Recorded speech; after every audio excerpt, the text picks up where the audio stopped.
Good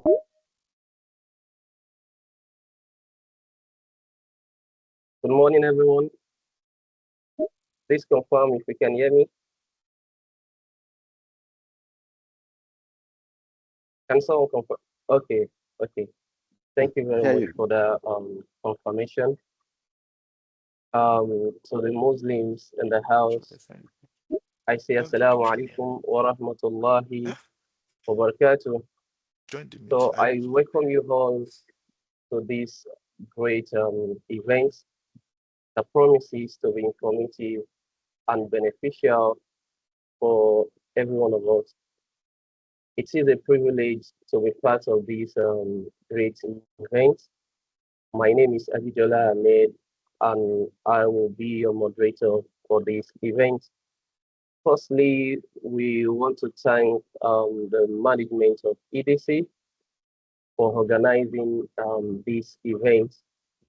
The knowledge and information we will be getting from this event, if we are to get it from other organizations, we are going to be spending hundreds of thousands.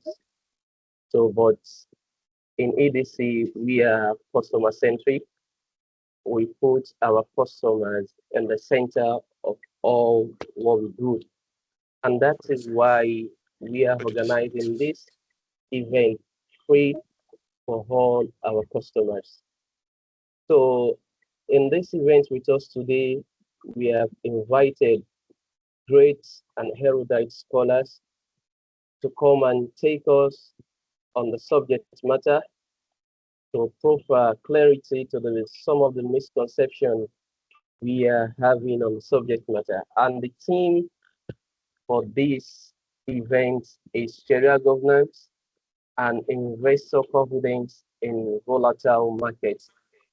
When we are talking about Sharia, we are talking about Islam. And as Muslims, we know that all what we do must be in accordance with Islamic teachings because Allah stated it clearly in the Quran, Bismillah ar-Rahman ar-Rahim, وَمَا خَلَقْتُ الْجِنَّ وَالْإِنسَ إِلَّا لِيَعْبُدُونَ. Allah said He has not created That's why I said we will join the this thing since jinns I was telling you now. It's nor live now. the I'm doing mankind. other things. Ibrahim, your mic is not muted.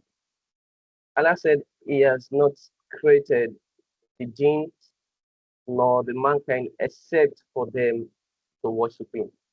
And if we are talking about worshiping Allah, we are not only talking about going to the mosque to observe your salat or fasting during the month of Ramadan. Worshiping Allah entails the entirety of our daily activities.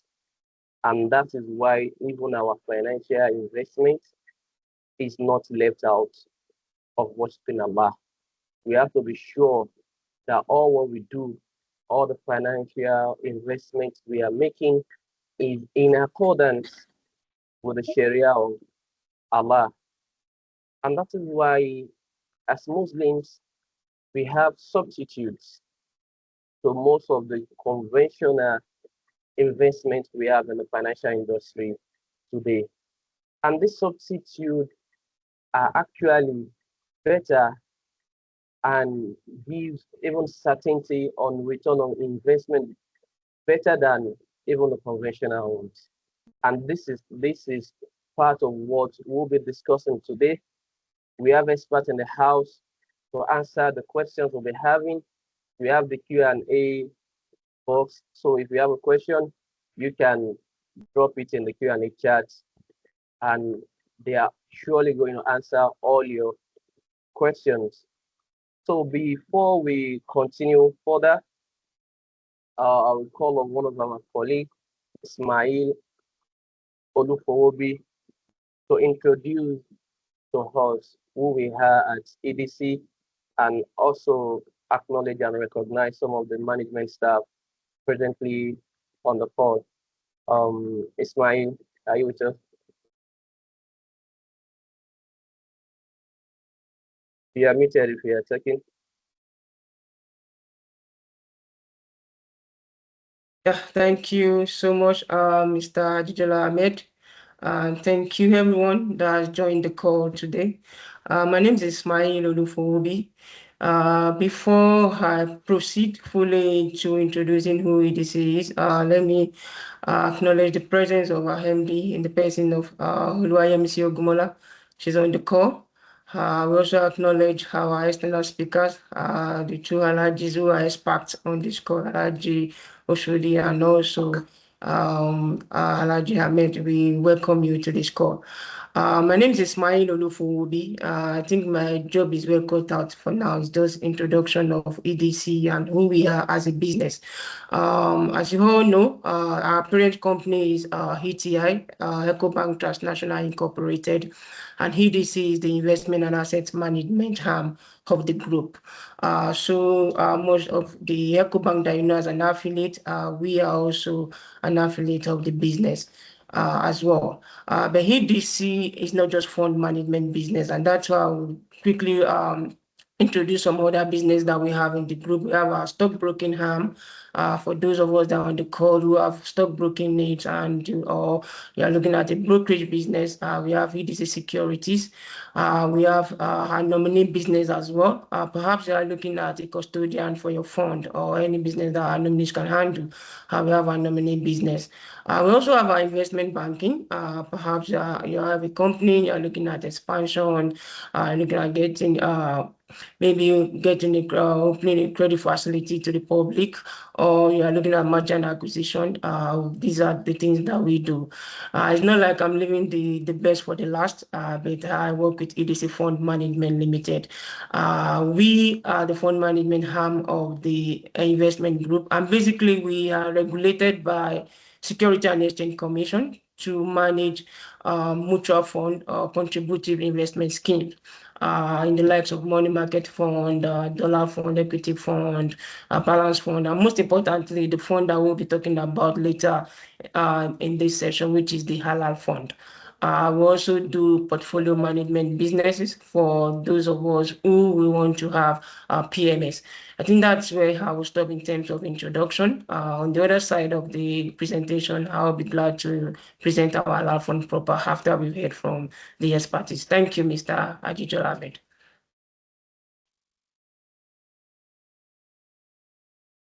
Um, Thank you very much, Mr. Ismail, for that brief introduction of who we are at ADC. Thank you very much.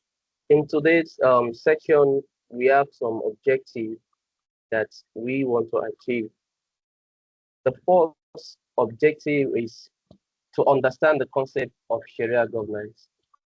This will allow us to gain a clear and simplified understanding of how Sharia principles guide investment decisions and ensure ethical compliance. The second one is to learn how Sharia compliant investments work. So we'll be exploring the structure of halal investments, products, and how they differ from conventional instruments.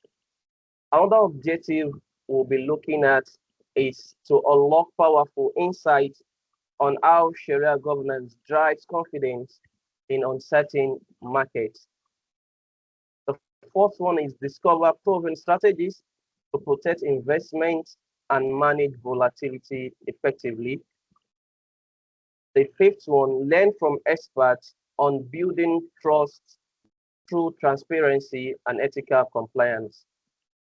And achieving this objective will enable us position ourselves ahead with tools to navigate and thrive in turbulent market conditions.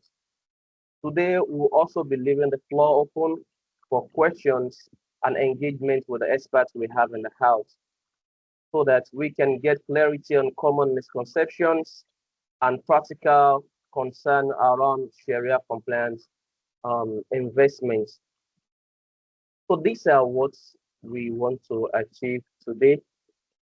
And like we said, we have scholars in the house that are masters of this particular subject matter.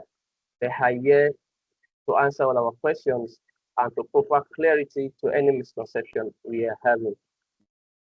I will be introducing the scholars, our speakers for today. if we had to go through the complete biography of our scholars today, that will be the only thing we'll be doing, and that will even be the major presentation for today. But we'll be summarizing the biography of our scholars, and they are widely known. So you can also check for them on the internet, and you surely get more information about our presenters for today. Our first presenter is Dr. Bashir. Can you put the camera on Dr. Bashir so that our attendees can see Dr. Bashir? So Dr. Bashir is a respected leader in non-interest Islamic finance in Nigeria with over 24 years of experience across banking, real estate, fund management, and academia. He is the president of the Non-Interest Financial Institutions Association of Nigeria and CEO of Trust Auto, a SEC-regulated fund and portfolio management firm. Dr. Bashir Oshodi is recognized for mobilizing over 500 million USD in equity and debt financing through his leadership roles, supporting sustainable development in Nigeria and across Africa through ethical Sharia compliant financial solutions. He holds advanced qualifications from prestigious institutions, including Oxford, Wharton, Columbia University of Lagos, London Metropolitan University, University of Buckingham, and Da Vinci Institute, South Africa, alongside a PhD in integral economic development and Islamic finance. He is an author, researcher, and advocate for healthcare finance, known for bridging academic insights with practical industry impact. This is just a brief and summary of who Dr. Bashir Oshodi is. If you are on the call, can we use the clapping emoji reaction to clap for Dr. Bashir? You are welcome, sir. We are delighted and happy to have you among us today. Thank you very much for honoring our invitation. Thank you very much, sir. So Thank you. our second, thank you, sir. Our second speaker for today's event is Dr. Abdullah Abu Bakr Lamido. Dr. Abu Bakr, can you please put on your video so that we can see you? Thank you very much, Dr. Abu Bakr. Like I said earlier, if we are to give the complete biography of our speakers today, that will turn to the main presentation itself, because these people are loaded with lots of achievements in this field. Mr. Dr. Abdullah Lamido, thank you very much once again for joining. Dr. Abubakar Lamido has BSc, MSc, and PhD in economics.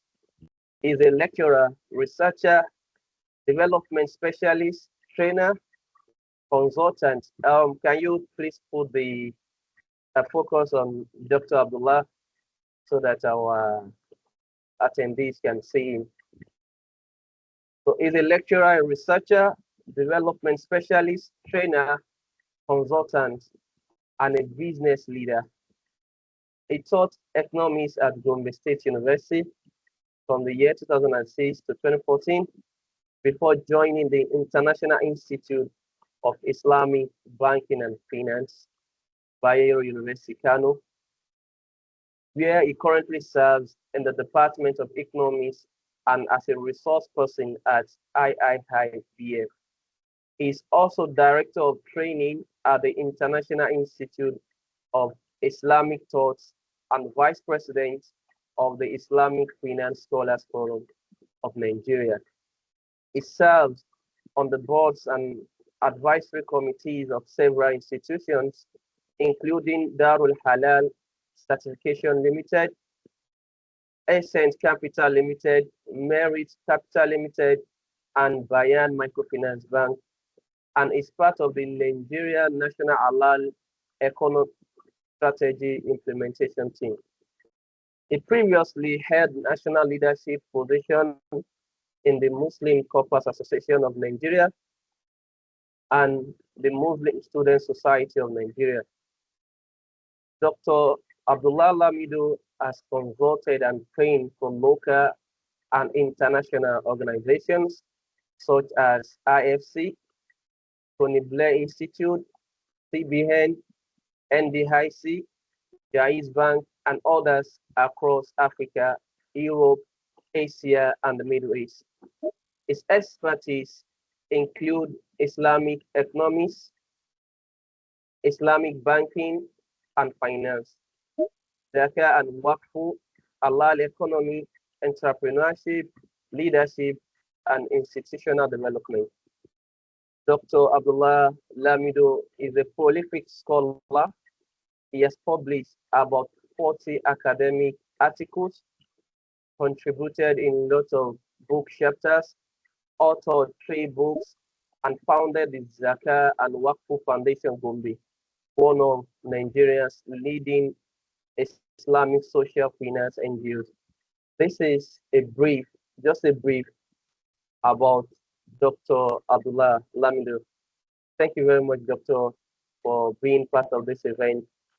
Halan wa sahlan wa marhaban bikum wa jazakumullahu khairan. You are welcome, and we are happy to have you among us today. Thank you very much. So these are our presenters. I'm sure you will be wowed with their profile.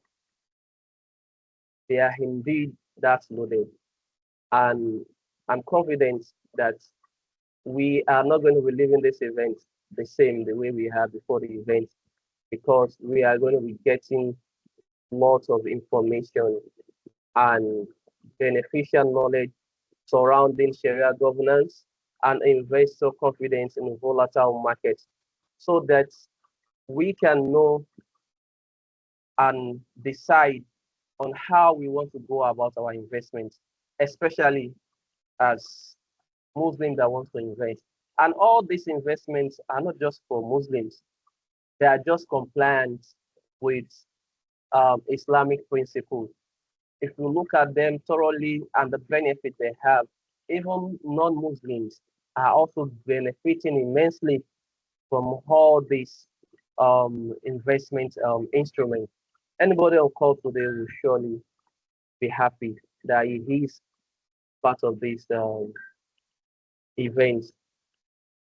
So without wasting much of our time, we'll be going straight to the presentation so that we can benefit from our scholars in the house.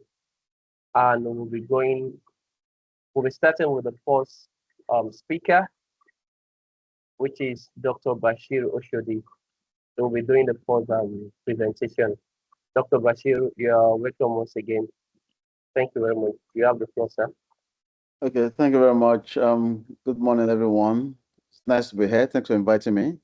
I don't know if you can see my screen clearly. Can you see my screen? Yes, we can see your screen.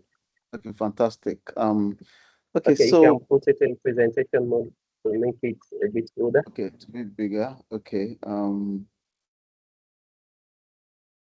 let me just. Okay, 1 second. Okay, I think it's okay this one.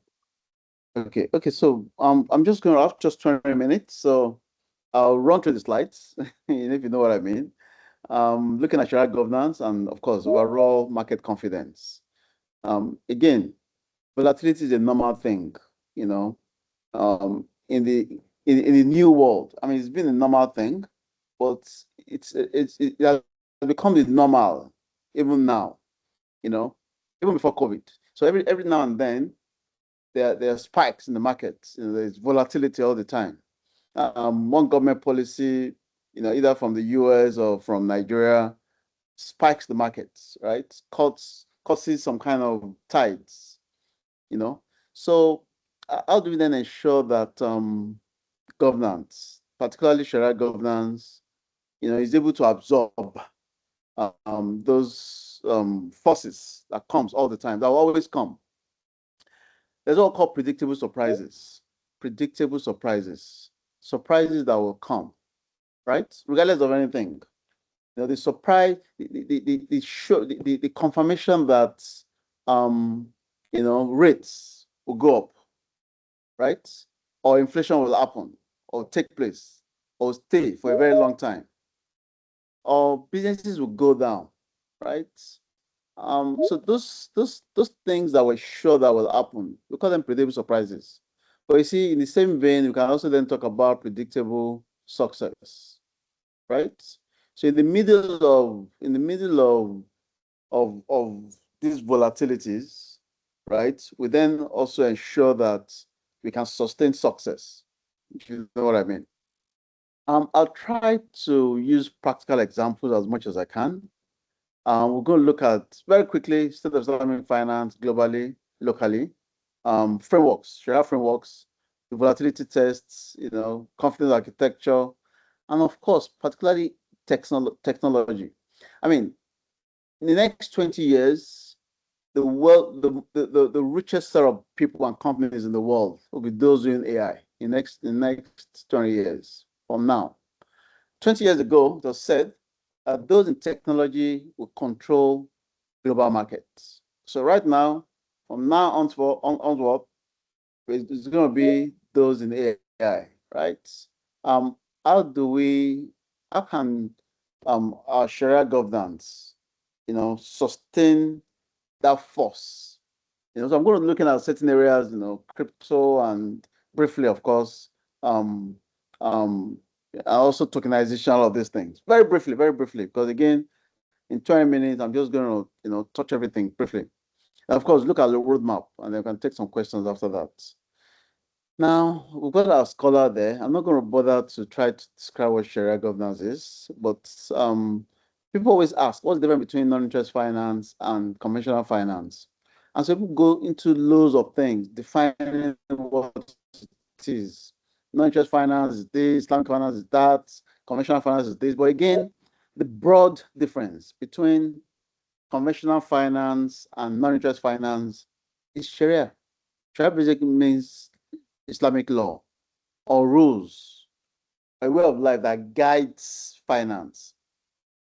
You see, when we went back history, it went back to, if you like, financial history, economic history. We found out that what we call Sharia governance today, again, I always like to talk about the master works of Aristotle. Aristotle lived almost 400 years before Christ, thereabouts, and his works could have been Sharia compliant, way back. So we found similarities, in the works of Aristotle, what you have in the Bible and the Quran. Amazing, right? Is that amazing? And of course, what you have as conventional finance today could have been Islamic finance, right? Could have been, because it was based on moral, ethical standard. Again, variations started to emerge at some point, right? Again, of course, in the Bible, you can see provision of interest. And so what you have right now is provision of interest, the condition of that storyline. Again, I went back to the time of Aristotle, down to Christian era, and now what we have as Islamic finance could have been the same thing. In fact, we found that the great Christian scholars like Adam Smith, and so many of them were influenced by Karl Marx. They were influenced by either their Jewish or Christian background. That was what led to economy. I mean, Alfred Marshall was supposed to be was supposed to hold a major position in the Church of England, Alfred Marshall, and was a great economist. He introduced mathematics into economics. His concern was morality, good life for people, good life, right? And so we found the same thing. So what happened along the way? Why the definition of interest metamorphose or change? What happened?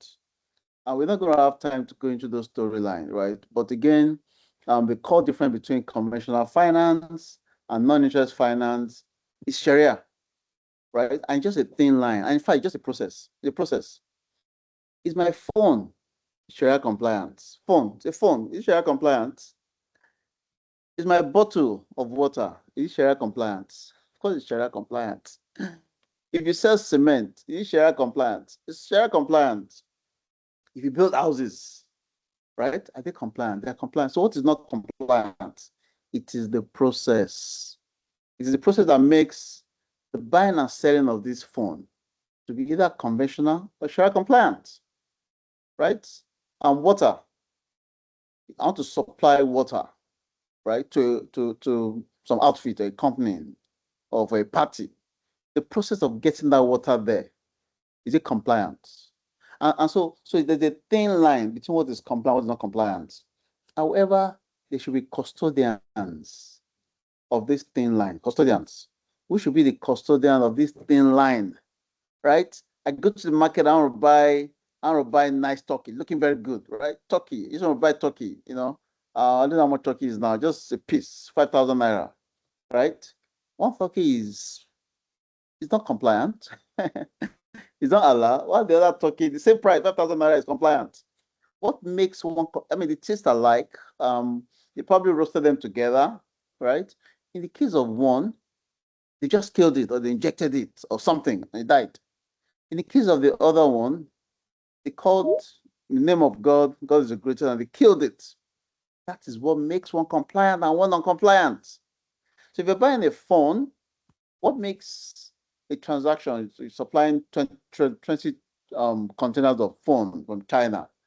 And one transaction is complete, the other one is not compliant. It's just a process. One is based on money. You earn or receive money on money as a condition for that money. Either it's money or it's instrument in case of LC or whatever you have used to buy those phones, right? One of it is based on interest, that is money on money itself. While the other one is based on trading.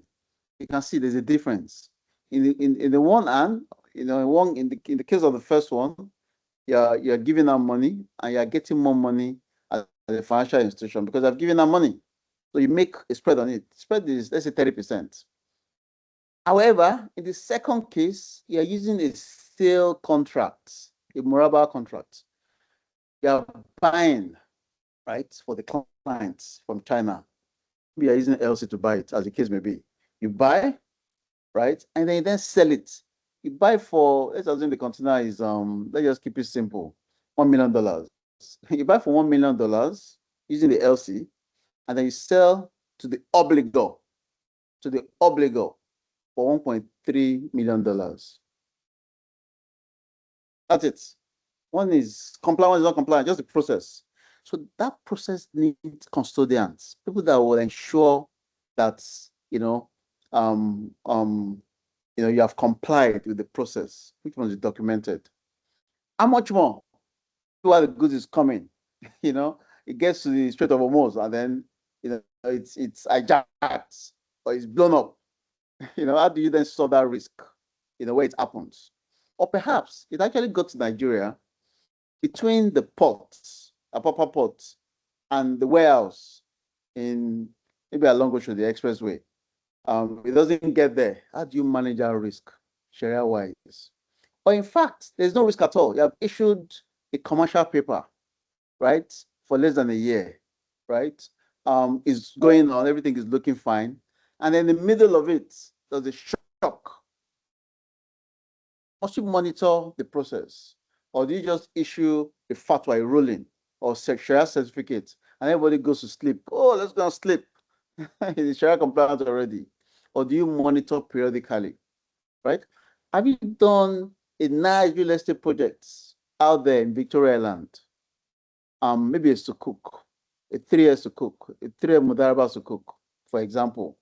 And the Sharia advisors issue a certificate and says it's fantastic, it's compliant. Everybody goes to bed.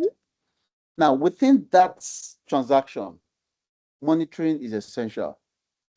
Or do you write your audited financials? Your accountant do audited financials. You say, but you have a Sharia fund, and there's no report. There's no Sharia report Of course, the accountant will report, all the other parties will report in audited financials, even the law firm that looked at it will send their own comments. Have you included a Shariah report, in that audited financial? If it's not there, that process is not complete. So there's a custodian where there's volatility and where there's no volatility. And just like I mentioned to you, there will be expected surprises, all called predictable surprises that will always, always, always come. The surprise that this guy will supply the first set of phones, but the second set will not come. Or the surprise that, and it happened one of the banks where I worked. So the transaction, share compliance, we had done everything, we had disbursed the money, and then the Moraba transaction, there was a jump in process. The first contract should be a promise to purchase, and then we appoint the party as the agent, and they do a Moraba contract, and they do a sale contract. The sale contract was signed before the promise to purchase contract process. That little process made it non-Sharia compliant. And so the Sharia board said, the income cannot be earned. Cannot earn the income from that transaction, of a big transaction. It became non-permissible income, right? So again, how do you give the market, whether there's volatility or not, how do you give the market confidence on the back of Sharia governance? And that's the question we're going to talk about. Again, I've got just 20 minutes, so I'm just going to brush things up very quickly, right? I'm not going to talk about the market. The market is good. So our federal government sukuk, it looks very nice. Again, I must confess now, we have the Arthur Islamic Finance Market Index now, which we release every month to show you not just the performance of the equities, and of course, we then also look at the federal government sukuk, corporate sukuk, subnational sukuk, and the performance of the non-interest market. So you can see that performance right now in the index, right? Now, we expect spikes from time to time, and we expect monitoring. So the start of the market has been fantastic. Global market is lovely, $4.5 trillion, all of those nice storyline. Whether we have replicated that in Nigeria or not is another issue. Our market in Nigeria is still struggling below 3 trillion naira. Plus Coke and the banks and the asset management put together. We're still doing less than 2% of the global the Nigerian asset size, right? So we still have a long way to go there, right? Now again, who are the custodians of this process? It's process. Sharia governance is process. If my phone is compliant, and cement business is compliant, and water business is compliant, what is not compliant?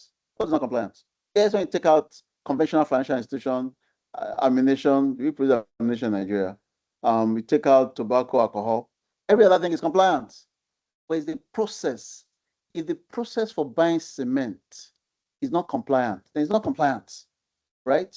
Again, if you have a bit of time, we'll go into how we determine compliant equities. If I build a house or I do a REIT, a real estate investment trust, right? And I get Sharia certificate today, and it's just a building of maybe 10 floors. And today, 2 of the floors, I've rented one to a conventional financial institution that does interest. I've rented one out to a beauty company. 20% non-compliant, Sharia allows it, right? Most Sharia scholars allow it, right? However, the REIT has been approved by the Sharia advisory team, either external or internal, both. And then it's on the stock market already, right? It's trading. And then there's an empty floor. And that empty floor, we couldn't get a tech company to take it. We then decided to rent that empty floor to a company that does tobacco. That's 30%. At what point would the Sharia team, either internal or external, look at it and say, hey guys, hold on, there's a problem, because we have done Sharia audits in the middle of the year, we've then realized that what was permissible before is no longer permissible. Or I invest in the supermarket, I won't mention any brand, and I'm supposed to have 5% of the income from that supermarket is non-compliant. They sell tobacco, they sell alcohol, which is fine. They sell some nice movies I don't want to talk about, which is fine. However, the income is just 5%. And suddenly, without anybody checking, of course, in the stock market, everybody's investing and everybody likes it.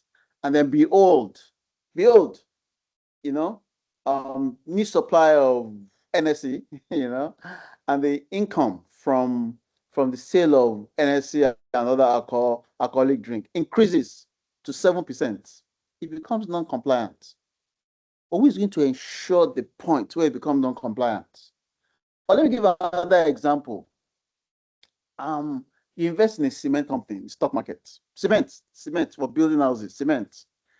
And then that cement company has taken a loan, a conventional interest-bearing loan from a conventional bank, right? Their total assets, for example, is 100 billion naira. Their total asset, 100 billion naira. They have taken a loan of 33 billion naira from a conventional financial institution, right? Which is fine. You know, Shariah allows under office standard, right? They allow it. So no problem. We can accommodate this. And then they needed to expand. They needed to buy a few products. So they got to particular supply. They then go to another conventional bank and take additional facility of 3 billion naira. Well, let me just keep it simple. Additional facility of 7 billion naira. So it means that the total facility, interest-bearing facility that they have taken from conventional banks is now 40% of their total of their market cap or total assets. It's no longer compliant. I repeat. When it was approved, they've taken 33 billion naira. A few months later, they've gone to take another 7 billion naira. So their conventional debt as a percentage of their market cap or their total assets is now 40%, no longer compliant. Who ensures that? Right? Volatility can be based on market needs. I'm doing business of 33 billion. I need another debt of another 7 billion. I go to the market quickly. I raise the money, or I'll go to a bank to get facility. That itself in Sharia is volatile. Is a volatile environment. You know, so a volatile environment is not when there's war, everybody shooting themselves. You know, when there's COVID. I'll talk about COVID briefly if I have the time. But a volatile environment then becomes a scenario where you add more. Let me give a third example. You know, that cement company invested in bonds and T-bills. Out of their market cap of 100 billion naira, they have invested 33. They've invested 33 billion in conventional bonds and T-bills, which is fine. Sharia allows is flexible enough to allow that. However, new issuance of T-bills, right? It's that, oh, this interest is fantastic. We're going to collect the money up front. They decided to quickly put in another 7 billion, not even 7 billion, 2 billion. And let's buy this vehicle. Under 2 billion, they get the profit or rather the interest up front. They want to use it for something else, which sounds nice. Now, it has shot up from 33% to 35%, no longer compliant. So the volatility we see in Sharia can be a volatility as a result of expansion or needs. Financial, so who checks it?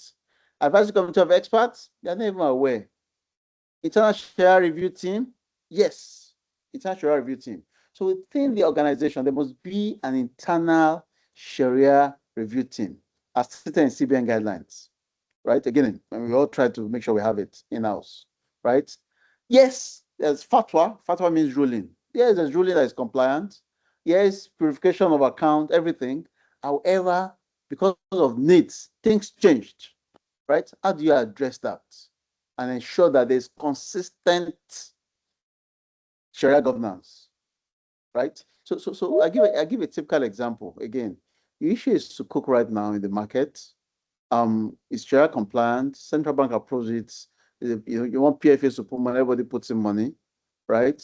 But there's no monitoring, right? And something changes, you know. Maybe while doing the construction, assuming it's real estate, you know, two piles fail. I don't know. As bankers, if you're doing real estate, I go to a lovely site and they're building, and the piles fail. The foundation, if it fails, are you going to know? Your project manager has not told you the pals have failed, you're going to be excited. You're going to take pictures and so this project is moving on well. But 2 pals have failed. How do you know?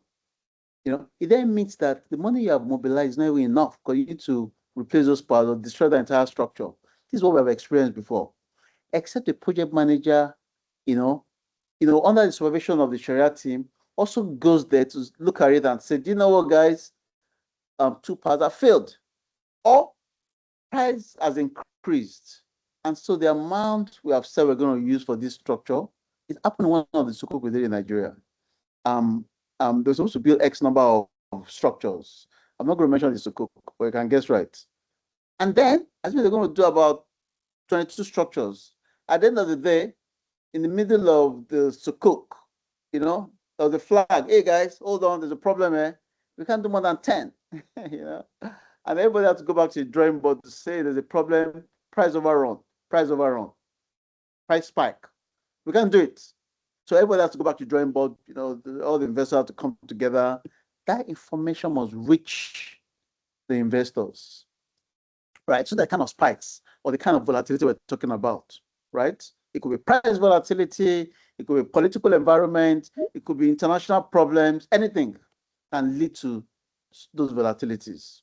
Or just, shareholders fighting, another category which a lot of people do not know, right? That can lead to volatility in any environment, right? It can lead to Sharia non-compliance risk.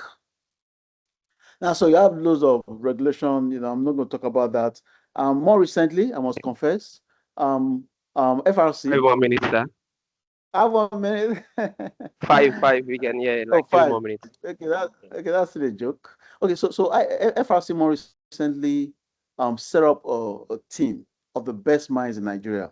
Non-interest financial institutions, asset management companies, of course, all the top audit firms, to look at how we can use AOFI standard, AOFI, Accounting and Auditing Organization for Islamic Financial Institutions. How we can adopt AOFI standard for all our transactions.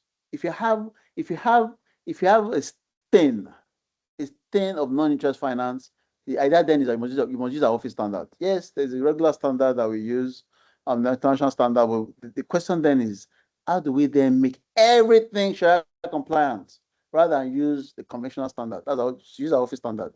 And in that office standard, there are 3 governors, there are three subcommittees working on it right now. There's the accounting committee, there's the auditing committee, and the governance committee. We're then trying to inject IFSB, Islamic Financial Services Board, into that document. So there's a perfect gallery which is going to come out in a few months' time. Now, yes, central bank, Secretary and State Commission, everybody has done well. Nigeria has the most regulation in non-interest finance in the world. Nigeria is one of the most regulated, countries when it comes to non-interest finance. So when it comes to what I call infrastructural or regulatory infrastructure, we've done very well there, right? So we think the market should grow. 2% is low. Now, so when you have COVID, so in the middle of COVID, something happened. You know what happened? You have done a muraba, you have bought a phone, right, for 3 million naira, right? You are paying a markup of 20%. You're supposed to pay every month. Now you're not going to work. Your company is not making business. You're supposed to still keep paying, So central bank, sent something, advised all banks to freeze interest rates. So in the case of non-interest banks, what are we supposed to do? Freeze markup rate. Markup is fixed. Even if the guy does not pay for 1 year, it's still fixed, right? Now, in the middle of COVID, Islamic banks had to agree, or Islamic financial institutions, that, you know what, let's also freeze markup. That markup that is fixed, we'll leave it there, right? So Muraba transaction or sale transaction became the most volatile contract to be used in the middle of extreme national volatile environment. Muraba. Next set of contracts became the Ijara contract, where it is fixed rental Ijara, fixed rental. The most fluid and the most flexible of the contracts were the Mudarabas and your Wakala and your Musharaka, right? The partnership or the equity-based contract and the agency contract. They became fluid because, as prices increase, you can increase your price, you can change, you can still make money. It's the reverse when there's no volatility. I hope I'm communicating. We don't have a lot of time. I have a few minutes. I'm going to try and round up. Yeah. So again, let me just go to the last part. Regulatory foundation. Yes, we should have licensed Sharia scholars. We need a lot of them. We need to do capacity building. We're planning to do a lot more now.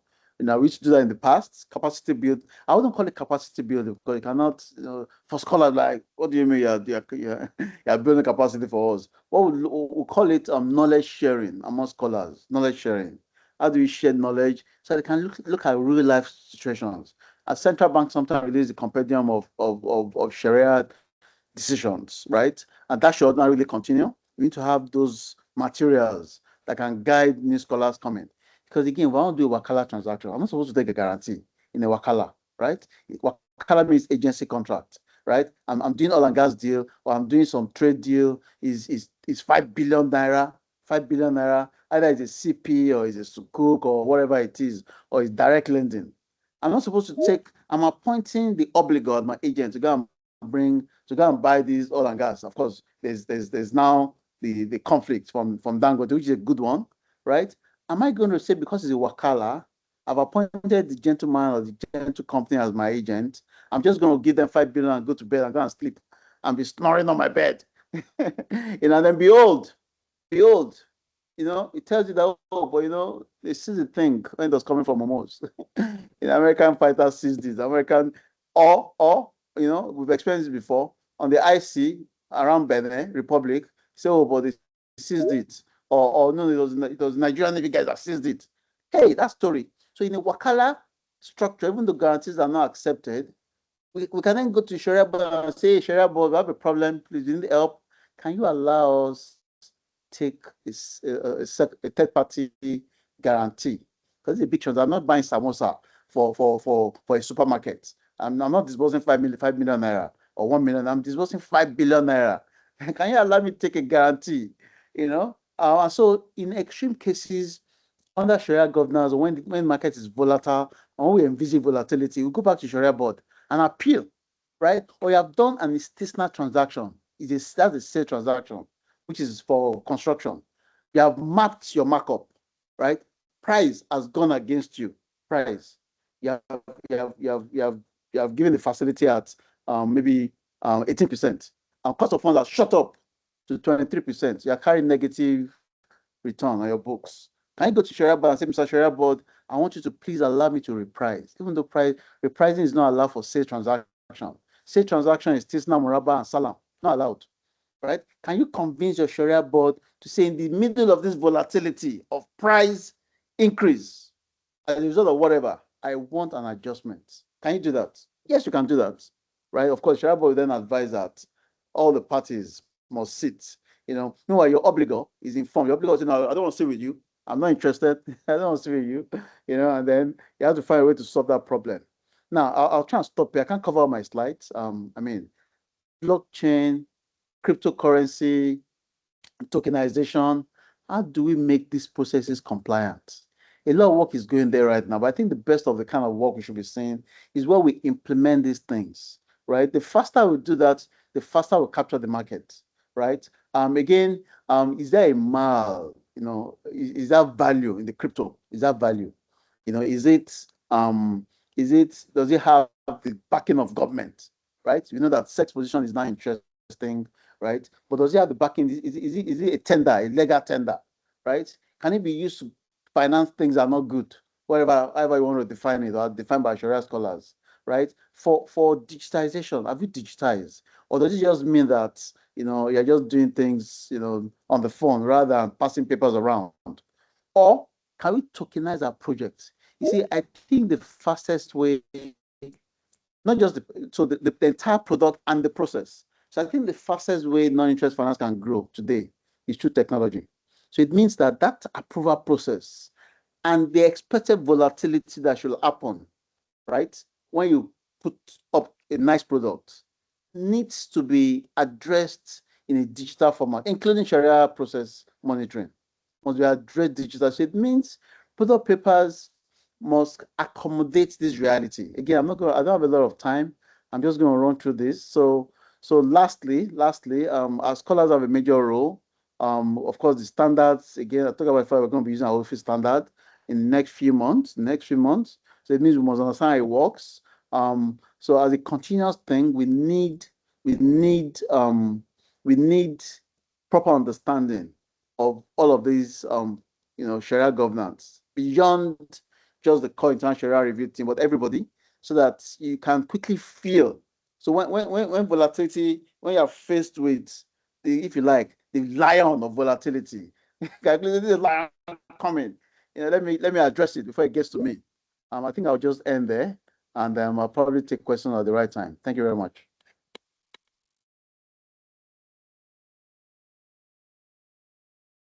Thank you very much, Doctor. Thank you very much. That was a wonderful presentation. I'm sure we all enjoyed our presentation and we have benefited a lot from it. Looking at the objective we stated at the start of this event, I believe we are achieving the objective already. We talked about understanding the concepts of Sharia governance. Dr. Bashir Oshodi has been able to put clarity to that. It made us understand that when we are talking about Sharia governance, we are talking about a framework or a policy that makes sure our financial instrument aligns with Islamic principles. It made it clear that there is no major difference between the conventional instrument and the halal instrument, just that one abide by Islamic rules and regulations. As a businessman, you might need to finance your assets, and you are going for two different products. One can be halal compliant and the other is not. But you as a businessman, what you just need is to get funds. But that is why the Sharia government is very important to analyze, to check the process you are using to get this particular fund. Thank you very much, Doctor. It made us understand that when we are talking about Sharia governance, we are talking about halal means of doing things, the moral way of doing things, which has been the major aim of even establishing the financial institution we have today, back from the time of Alfred Marshall and back of the time of, he gave us the history, the beginning of all these instruments that at a point, one keeps abiding by the moral ways of doing things, while others diverted to some other ways.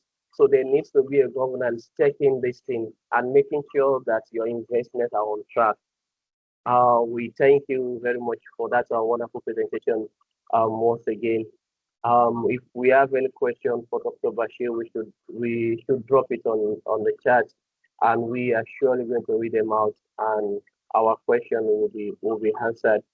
Okay, without wasting much of our time, we'll go ahead to the second presentation, so that after that we can take all the questions at once. So, Dr. Abdullah, are you with us? Yes, inshallah. Okay. Alan wa salam. Thank you. You're welcome, sir. Thank you. It's my pleasure. أعوذ بالله من الشيطان الرجيم بسم الله الرحمن الرحيم وصلى الله على النبي الكريم. Thank you very much for this wonderful opportunity to share the little I have for this topic that is very important as far as non-interest finance is concerned in Nigeria and beyond. My brother and friend, Dr. Bashir Oshodi, who has been a scholar practitioner, has actually taken the most important aspects that should be discussed related to this topic. When the invitation was given to me and I saw him, it occurred to me that certainly he is going to take the practitioner, practical aspects of the discussion. But I thought of looking at it from a Sharia Governance 101 discussion. So I prepared my presentation with the assumption that that issue of understanding Sharia governance from scratch is very important due to a number of factors, including the fact that there are a lot of misunderstanding. There is a lot of misunderstanding and misconceptions around why talk about Sharia governance. Not only talk from the perspective of, why even talk about Sharia while we're talking about money, but even within the context of, yes, we agree that there is Sharia governance, but what does it actually mean and what value will it add to Islamic or non-interest finance, and how does it work? So that's actually the perspective where I looked at it. And so if my presentation just goes to the basics without necessarily going to some practical issues, understand that this is why, this is the reason why this happens.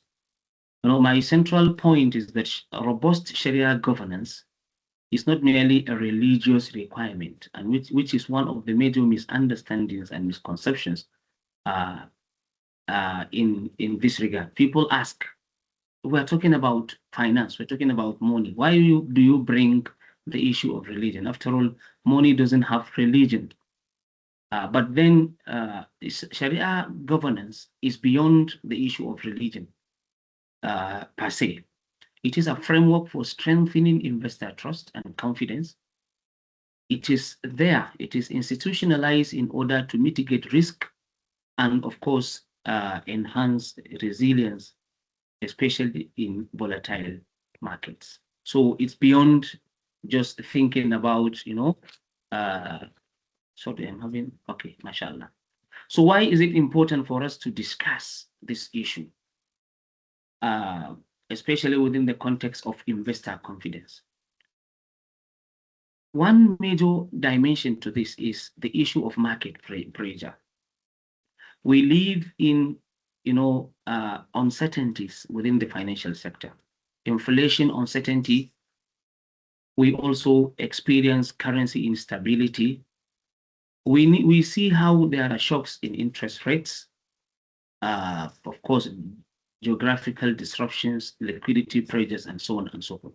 There is this dimension. The second dimension is governance pressure, which involves trust deficits, weak oversight concerns, and of course, a lot of failures associated to compliance, whether that compliance is about Sharia compliance or other aspects of, legal and regulatory compliance. Then also there is the issue of ethical pressure. Investors need principled finance. What they want is something that is principled, organized, and responds to their yearnings for profit within the context of ethics.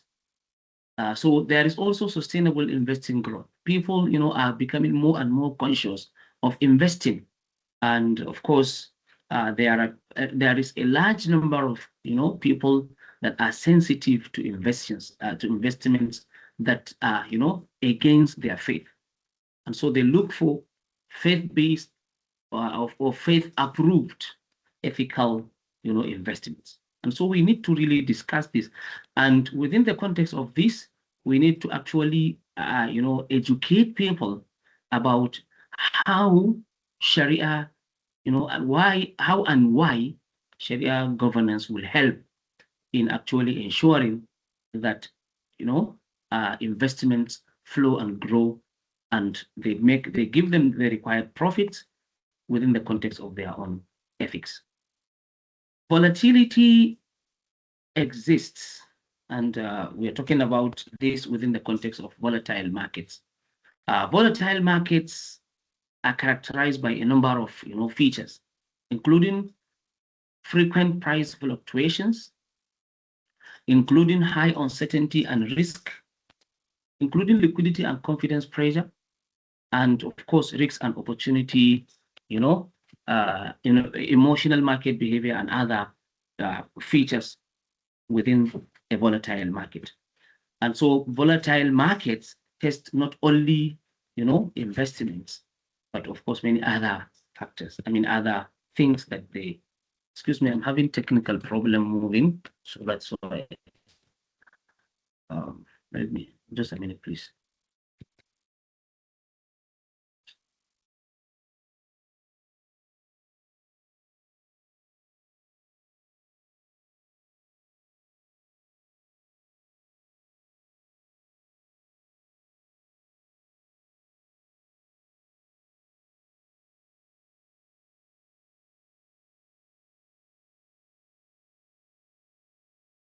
Okay. So within volatility, we see, institutional, the test is volatility test institutional discipline. It tests governance credibility. People begin to question, or realities begin to even question the credibility of corporate governance in the financial institution. And also the issue of whether the institutions are committed to their fiduciary responsibilities.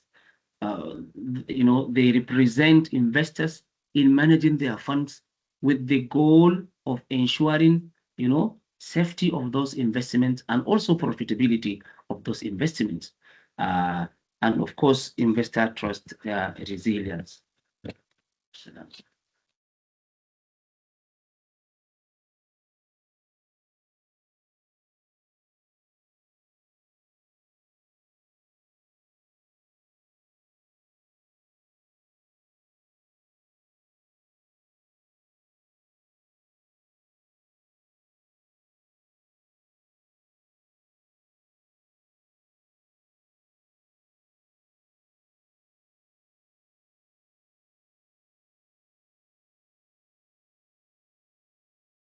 I'm sorry, I'm having a lot of technical challenges, especially moving my slides. I don't know. What investors seek in volatile situations are safety, transparency. They want to know what's happening with their investments, with their funds. And the issue of credibility, predictability, oversight, ethical assurance, and so on and so forth. And that is where Sharia governance plays a very important role. In addition to the normal corporate governance that we have, the role of the board of directors and other important roles within the context of corporate governance, Sharia governance helps in providing additional assurance and additional assurance layer to the whole issue of investment in this context, halal investment.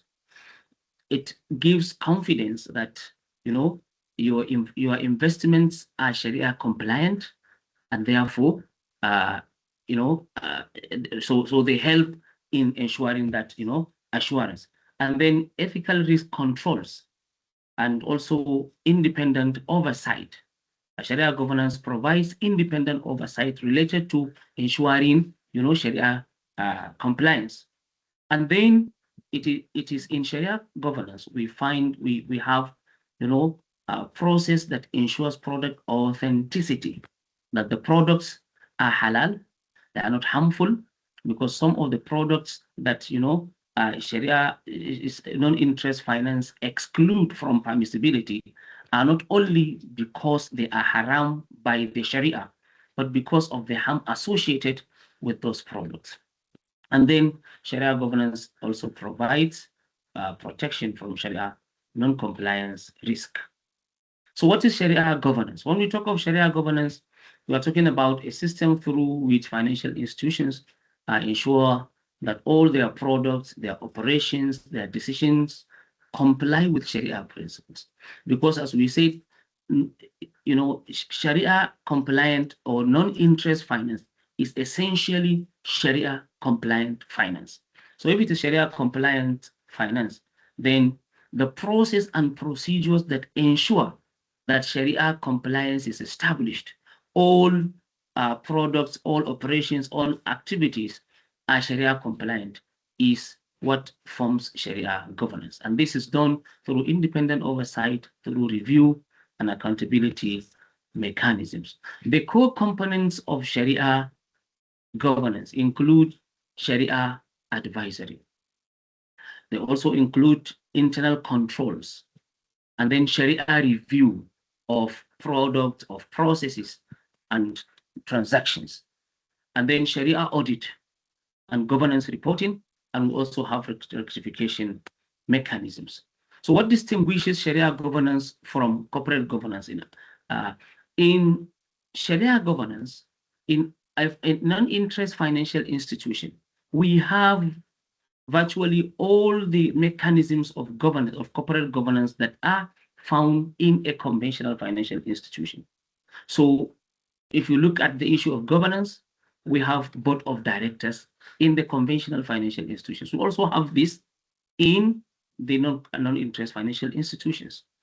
But in addition to this, Sharia, non-interest financial institutions have the requirement for Sharia board, which in the Nigerian context is called Advisory Committee of Experts, where scholars with sufficient knowledge of Sharia, Islamic jurisprudence, provide the required work of Sharia screening and fatwa and so on. Then there is the issue of control. Within conventional corporate governance, we have internal audit and external audit. This is also involved in non-interest finance. But in addition to this, we also have internal Sharia review. We also have Sharia audit internally. So we have Sharia audit from outside.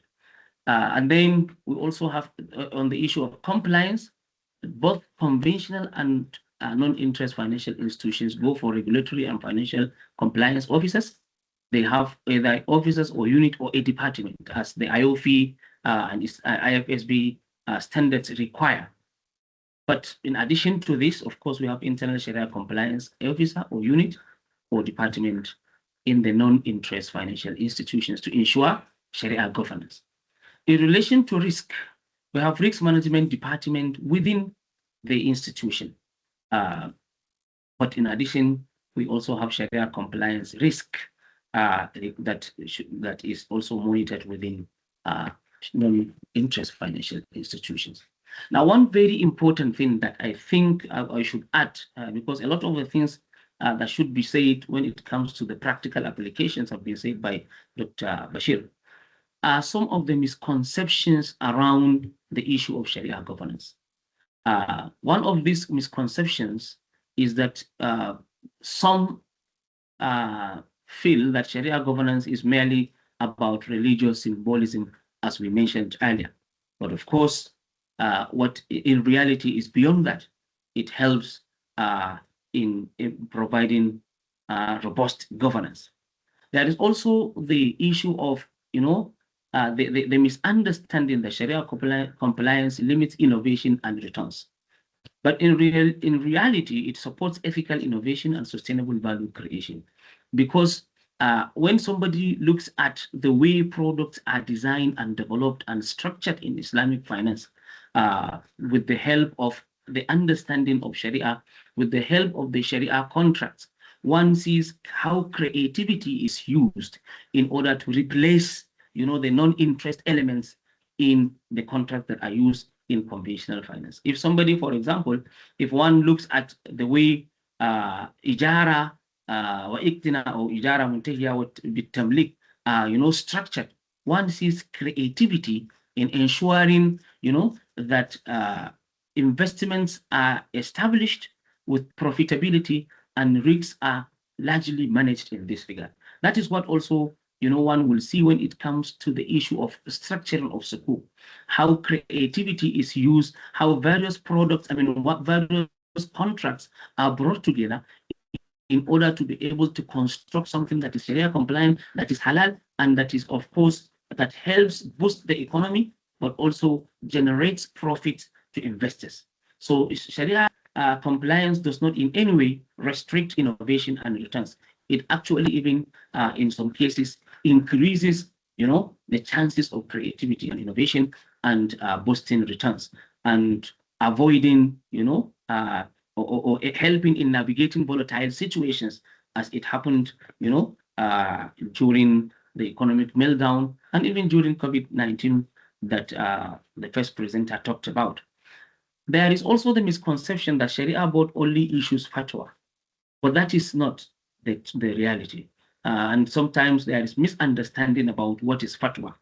Fatwa is an informed opinion of qualified jurists and scholars who have sufficient dosage of the knowledge of Islamic jurisprudence, an understanding of the Quran, understanding of the Sunnah, which are the primary sources of the Sharia, and at the same time they have the understanding of the Islamic legal maxims and the overall intent or higher intents of the Sharia. They bring all this together and then respond to questions or queries regarding finance. So when a product is to be developed, they use their own knowledge of the Quran, the Sunnah, and so on and so forth, and then all these are put together and the Sharia contracts and develop products. And when other products are proposed by the management of the financial institution, they present to the Sharia board, or the, in our context, advisory committee of experts. And then the advisory committee of experts will look at the issues within the context of all these Sharia mechanisms of Quran, Sunnah, legal maxims, and so on. And then they come up with an informed opinion that this product should be accepted as permissible or non-permissible based on some of the reasons they advance. So it's beyond the issue of just this is how fatwa is. But then beyond fatwa, Sharia governance and the Sharia board actually provides oversight, assurance, and strategic guidance on not only product structuring, but also other aspects of business in general, including, for example, marketing, including educating customers, including, of course, educating, investors and making them understand the workings of the financial institution, which is a very, very important aspect that a number of, non-interest financial institutions do not necessarily pay much attention to. And 3 more minutes, sir. Sorry? 3 more minutes, sir. Okay. 3 more minutes. Yes. Okay. There's also the misconception around, the fact that Sharia governance is separate from corporate governance completely. But this is not the fact. Sharia governance is an addition to corporate governance, which complements and strengthens, the overall architecture of governance in the financial institution. There is also this misconception that compliance means investments are risk-free, but that is not true. Of course, it helps in reducing and mitigating risks, but that does not necessarily eliminate, market or operational risks generally. The essence of Sharia governance primarily is to ensure, Sharia compliance and to reduce Sharia non-compliance risk in the operations of the financial institution. Now, one issue that often is discussed within the context of Sharia governance is the issue of diverse scholarly opinions, which shows inconsistency in the way we operate Islamic financial institutions. But the issue is that it's important that operators and investors understand the workings of the Sharia, that the Sharia provides 2 types of rulings that the Sharia board or advisory committee of experts use. What they use is, there are aspects of the teachings of the Sharia that are fixed. This fixed aspect of the teachings of the Sharia do not change with time, with space, with realities. They are fixed. Like, for example, the prohibition of interest, like the prohibition, the general prohibition of gharar and other, prohibited elements. This is fixed. It doesn't change with changes in time and space. But there are also flexible aspects of the teachings of the Sharia, which the Sharia provides, which enables the consideration of changes in time, in space, in government policies, and so on and so forth, in natural phenomena that affect business. So scholars use these flexible aspects, of the teachings of the Sharia, which are guided by standard mechanisms of the Sharia, sciences of the Sharia. They use this to arrive at, rulings or opinions regarding emerging issues in financial sector. Now, in this regard, there is tendency that this team of scholars, even though they use what is called collective ijtihad, where a number of scholars under the advisory committee of experts do their own ijtihad, they come up with their own opinions. There is the tendency that the evidence available to them and the level at which they understand the issue on ground differs from the way the other scholars might see it. And so that is one of the major reasons why scholars differ in providing opinions.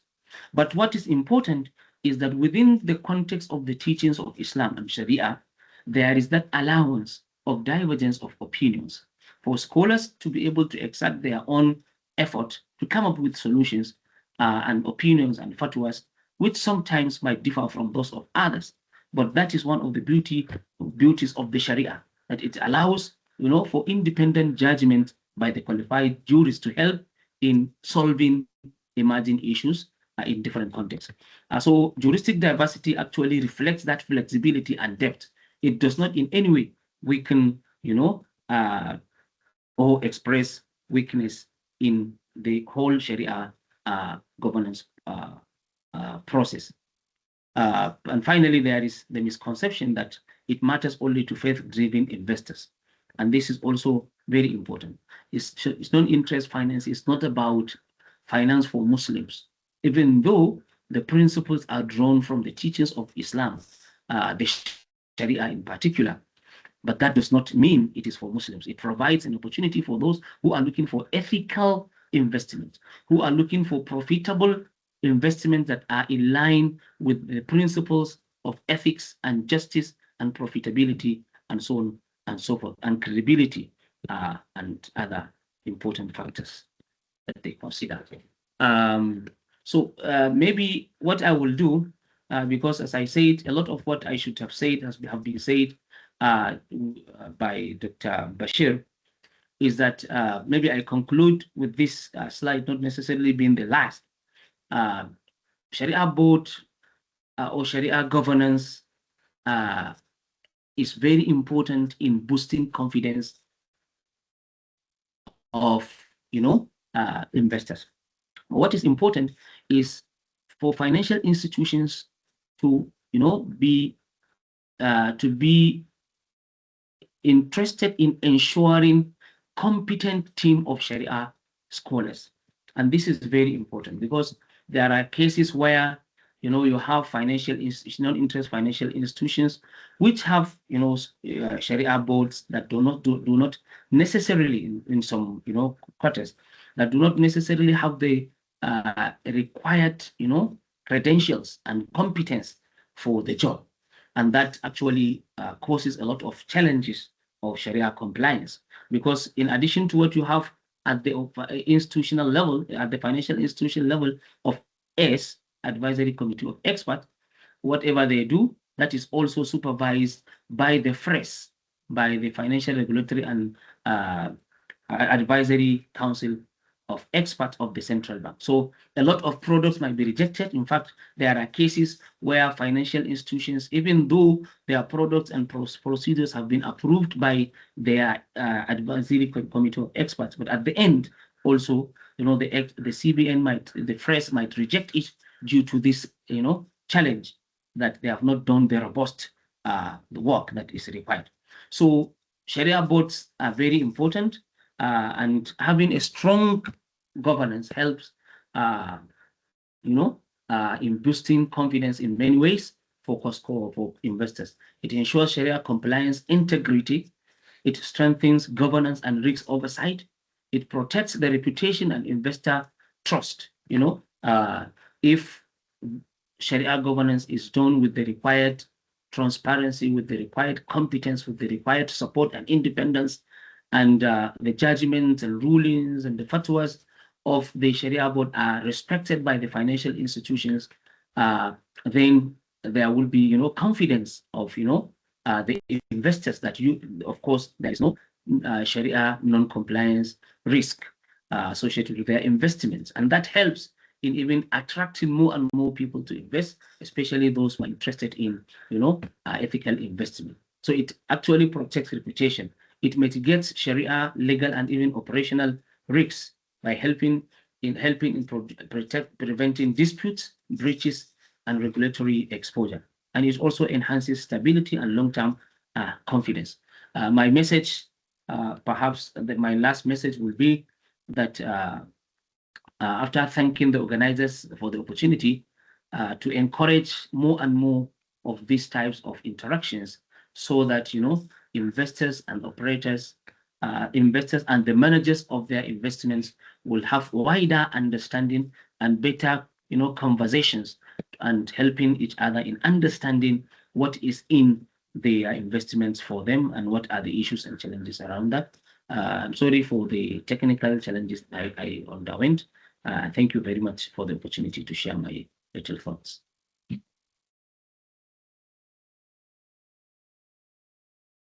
That was wonderful.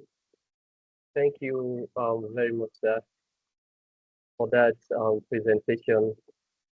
We have really benefited from your astute knowledge, and thank you very much once again for that wonderful presentation. I'll start from your last statement. Yet you have advised us to organize many more of these kind of events. So I want to inform our participants that we are going to be having series 2 of this event. Our presenters, they came loaded with lots of information for us, but because of the time constraint, we are not able to get as much as possible from them. So we will be having a series 2 of this event. Just stay tuned. This will be communicated to everyone on the board. So we appreciate Dr. Abdullahi Lamidu. He emphasized on putting clarity on most of the misconceptions surrounding Sharia governance, healthcare investment. We know that before now there were a lot of misconceptions concerning Sharia governance, concerning non-interest banking. Like he said, it is not a religious requirement. So people think when you're talking about Sharia governance and when we are talking about halal investment, we are just talking about Islamic concept and it's just only for Muslims. This is not just only for Muslims. We are only following a framework that aligns with moral and ethical principles of Islam. Because when we are talking about halal investment, it gives, it boosts the confidence of the investor, like what Dr. Lamino said, that the Sharia governance will boost your confidence in investing in all these halal instruments because there's transparency, there's ethical screening. You can't just engage in any kind of business or any kind of investment. There is ethical screening of what you'll be doing, and there's transparency. So he made it clear that there will always be volatility in the market, but it is about we transforming those volatility to success. So yes, like the first presenter also said, these are predictable surprises. So you should look for a way of turning those surprises into success. And that is one of the major objectives of Sharia governance when it comes to investment. We want to appreciate Dr. Lamido once again and our first presenter. We have spent more than the budgeted time for this event. And inshallah, we'll be having a series 2 of the event, like I said. But before that, we have some questions on the chat already. But before we take the questions, I will give Mr. Ismail like 5 minutes to take us through halal funds and portfolio management, because it is one of the major objectives we want to achieve here today. So within 5 minutes, if you please take us to halal funds and portfolio management services using Sharia compliant instruments. And after that, we'll be taking the questions. Thank you very much. Mr. Smile, are you ready?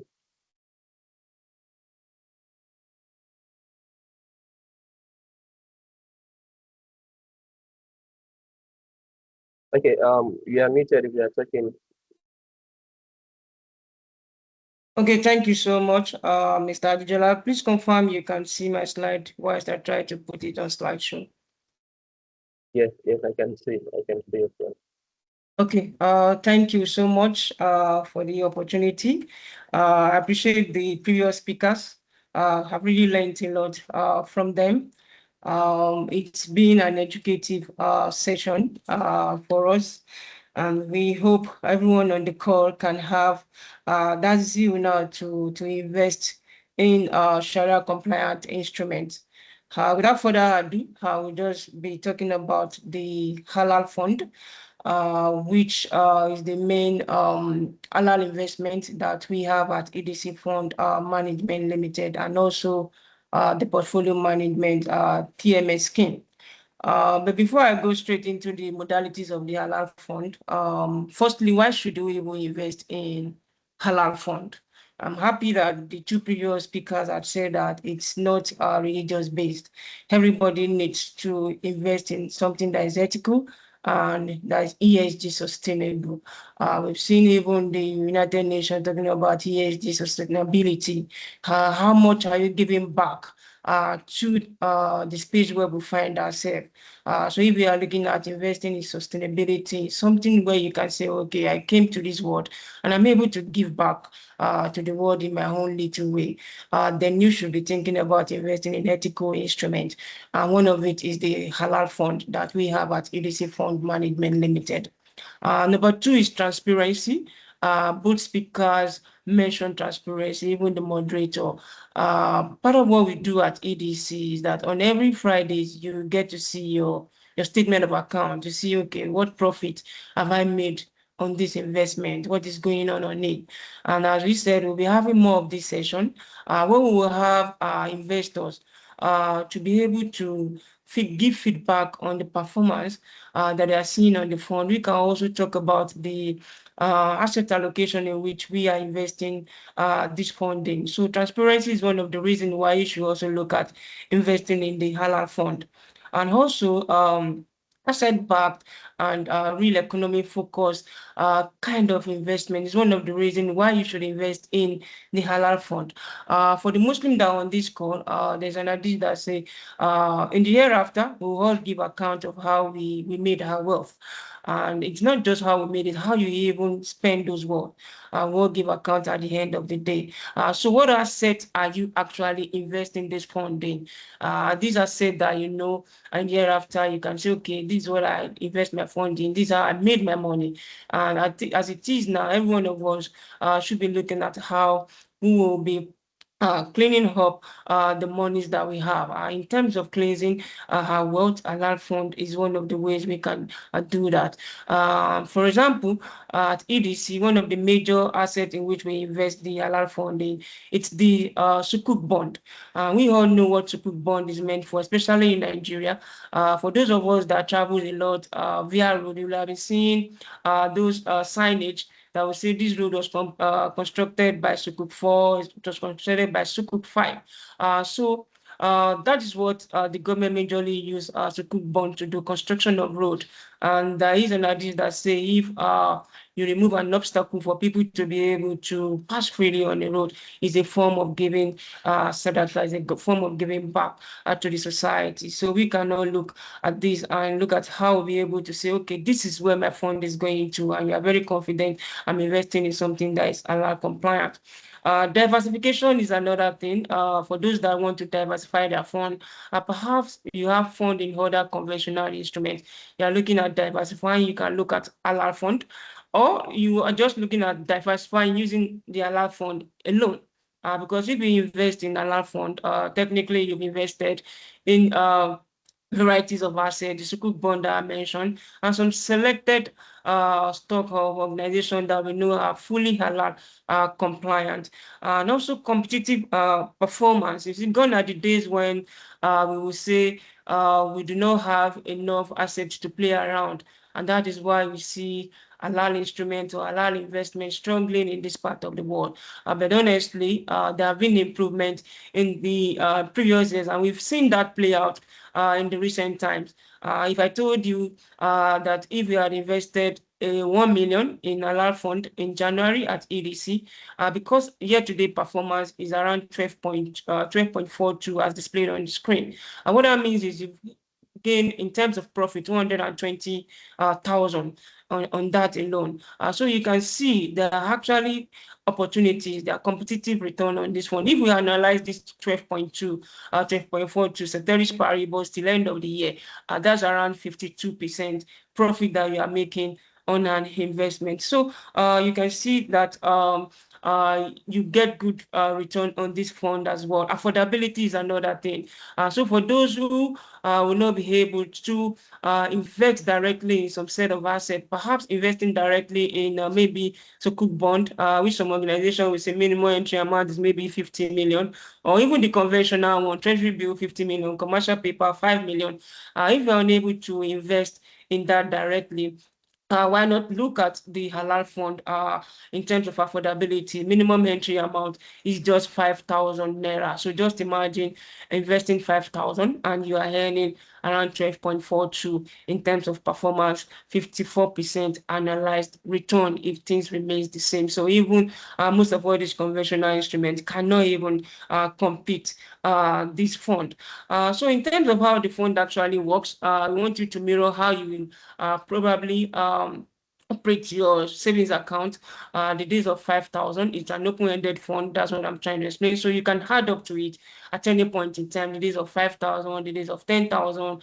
The day you have with fund 1 million, we have corporate organizations, HNIs who are in this fund, who have millions of naira in it. And retail investors can also invest in it. So operate more like you operate your regular savings account.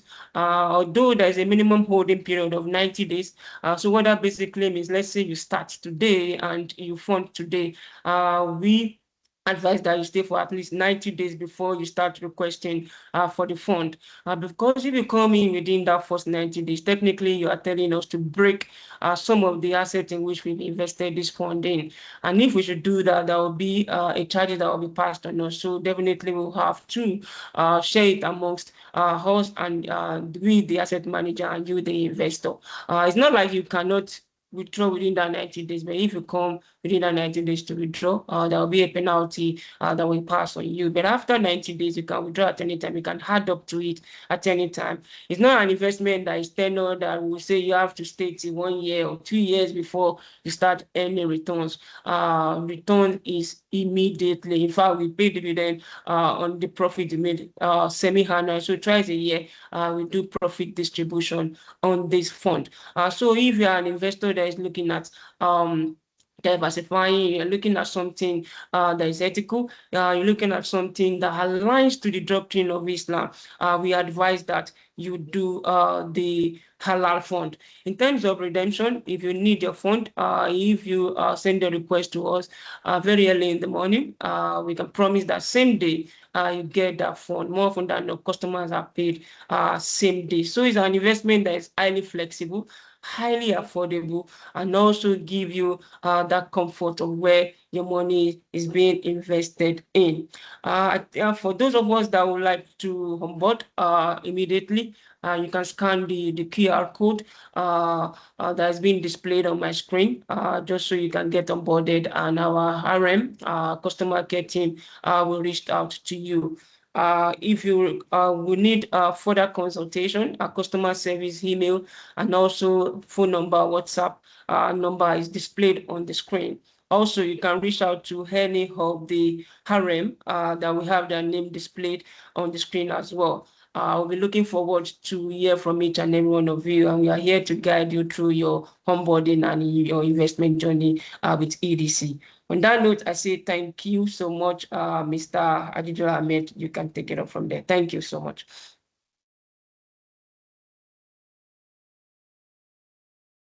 Wow. Thank you very much, Mr. Smile. So I never knew an investment like this exists. I'm sure after this event, lots of people will be willing to make use of this particular investment. I was wowed by that presentation. This is a large fund and it's being backed by the FGN Sukuk bond. It has lots of benefit. The way you were saying it was just as if I should start investing in it right away.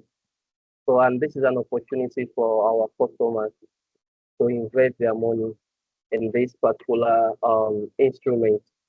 It's not just for the Muslims. We can, I'm sure those misconceptions have been cleared already, that this is just tools, investment instruments that align with Islamic principles. But you can also invest in it and also benefit from all these benefits in this particular product. Thank you very much, Mr. Ismail. I will also advise you to drop maybe that QR code on the chat on also how they can reach out to you. You drop the details of the hiring, also drop it on the chat. So we'll be going straight to the questions and answer. But because of time constraint, and I'm sure most of our questions have been answered already during the course of the presentation, but we'll take like one or two questions that we'll read out to the presenter for them to assist answer them. And other questions will surely be answered on the chat. The chat will still be left open so that other questions will be answered. Yes, our time is fast spent. We planned for 1 hour and we have used more than that.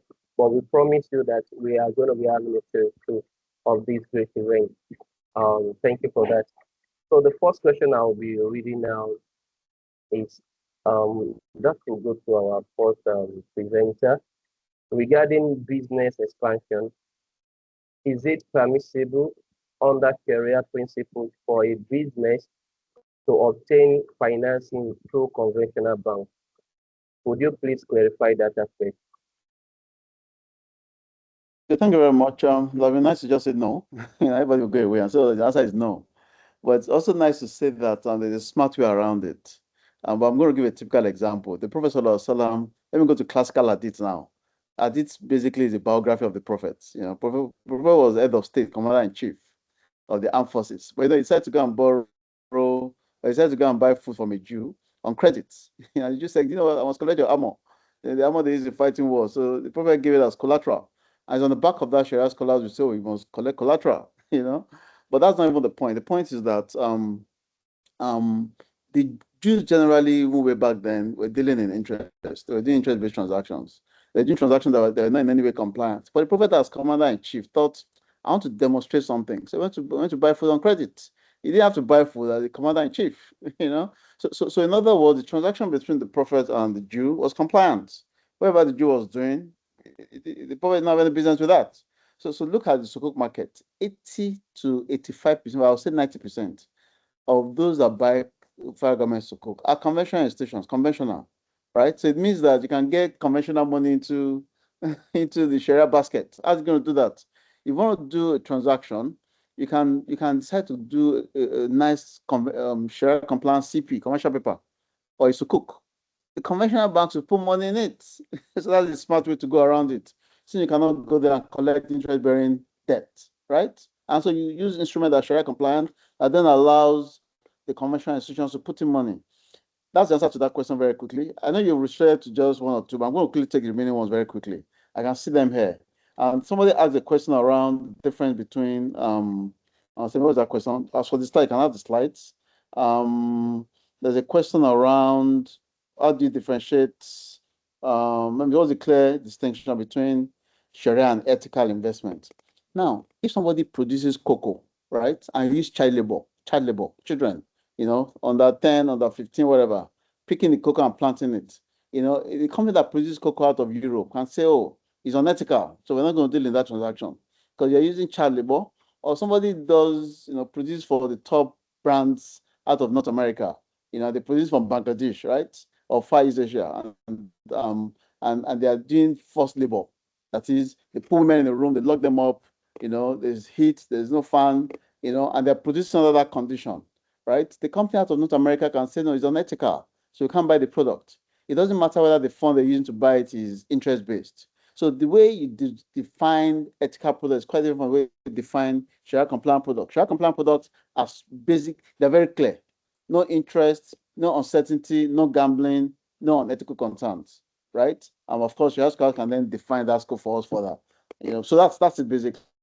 You can do interest-bearing deals that are that are ethical, under the ethical definition, if you know what I mean. So you have some funds, ethical funds. Those ethical funds are not necessarily Sharia compliant funds.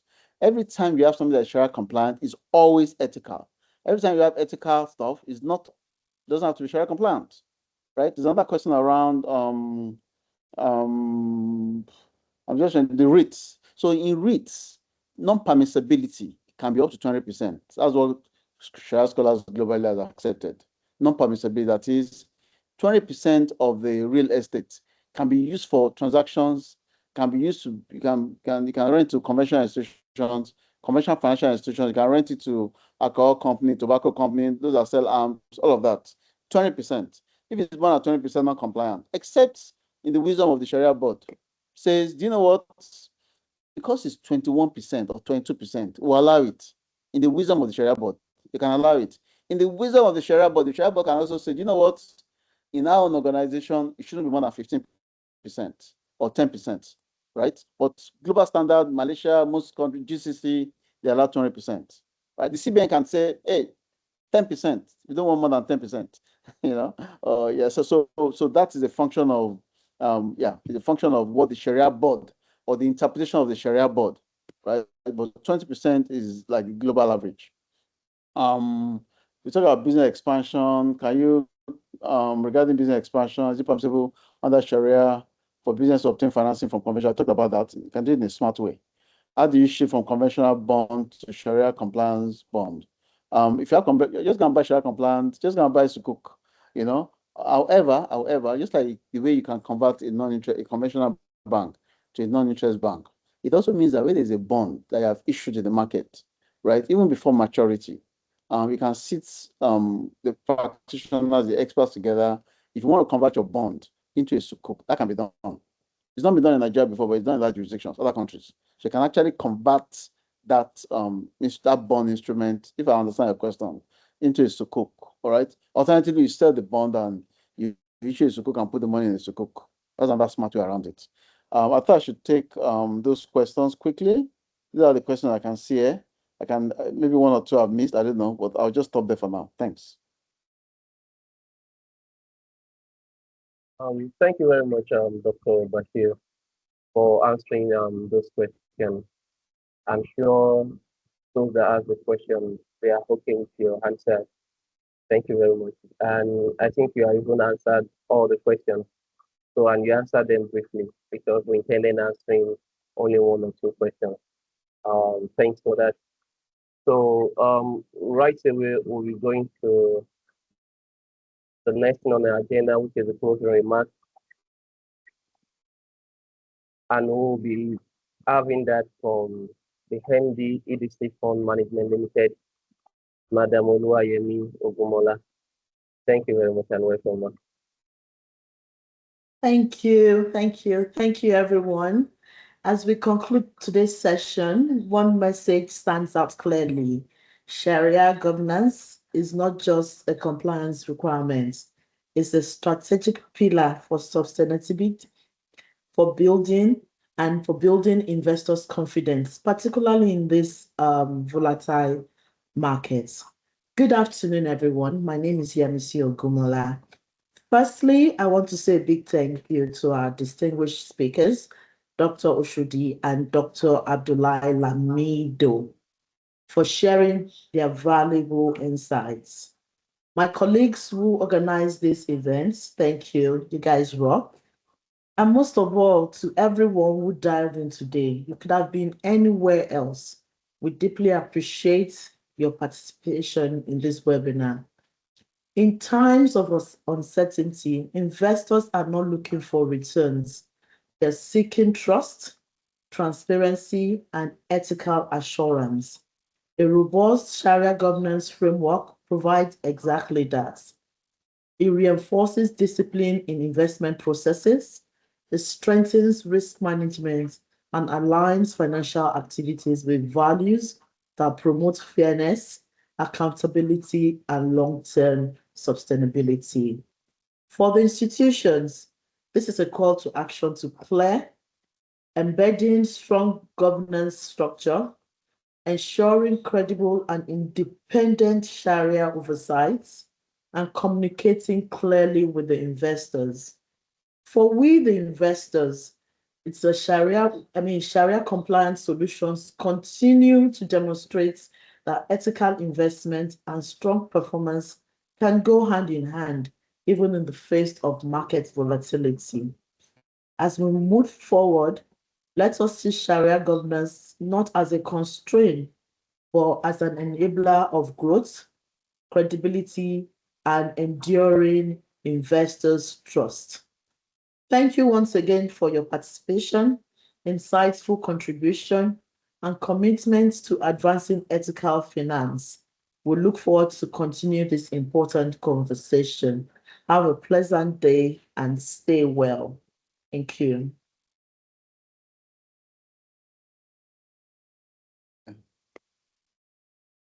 Thank you, everyone, once again. Thanks for being part of this event. And bye for now. See you later. Thank you, everyone. Bye-bye.